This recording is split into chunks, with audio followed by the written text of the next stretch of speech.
किसान की आय का एक निरंतर स्रोत है जायद की फसलें।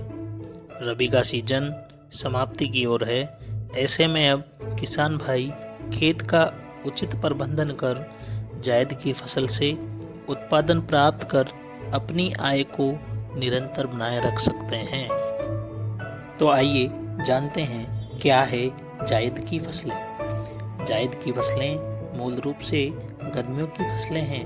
ऐसी फसलें जिनकी बुआई या रोपाई मार्च अप्रैल में तथा कटाई मई जून के महीने में होती है, उन्हें जायद की फसलें कहते हैं। जायद फसल की बुआई सामान्यतः मार्च अप्रैल में की जाती है, लेकिन वर्तमान में यानी कि फरवरी माह में जिन किसानों के खेत खाली है, वे किसान इन खाली खेतों में जायद की सब्जियों की बुआई कर इन फसलों का लाभ मार्च, अप्रैल, मई में उठा सकते हैं। इससे किसानों की आय में लाभ होगा।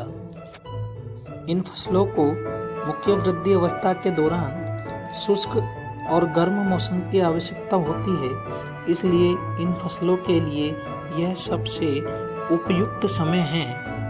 इस सीजन में प्रमुख रूप से टिंडा, तरबूज, खरबूज, खीरा, ककड़ी, लौकी, तुरई, भिंडी, टमाटर, कद्दू आदि सब्जियों की खेती की जाती है। सब्जियों के अलावा जायद में मूंग, उड़द, मक्का आदि की बुआई करके भी लाभ प्राप्त किया जा सकता है। गर्मी के दिनों में आमतौर पर पशुओं के लिए चारे की भी बहुत कमी होती है, जिससे पशुओं के स्वास्थ्य एवं दूध उत्पादन पर भी प्रभाव देखने को मिलता है।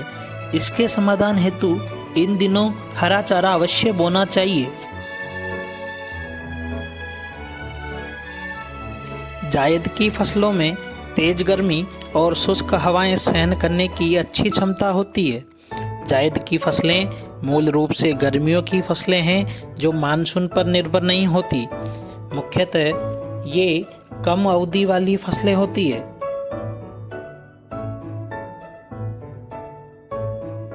जायद की फसलों में कुछ सावधानियां हमको बरतनी चाहिए, जैसे रोग रहित बीजों को ही काम में लेना चाहिए।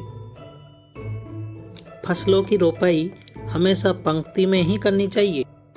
एक फसल के पौधे अलग अलग जगह न लगाकर एक ही क्यारी में लगाना अच्छा रहता है। बेल वाली सब्जियों की बेल के फैलने के लिए उचित स्थान अथवा नाली के समानांतर लंबाई में ही लोहे के तारों की फेंसिंग या मचान लगाकर बेल का फैलाव करना चाहिए। बेल का फैलाव सूखी ज़मीन पर करना चाहिए, अन्यथा फल सड़ने लगेंगे और खराब हो जाएंगे। फसलों पर कीटनाशकों का प्रयोग सुबह के समय नहीं करना चाहिए, क्योंकि इस समय सब्जियों पर परागण में लगे लाभदायक कीट दवाई के प्रभाव में आकर नष्ट हो सकते हैं।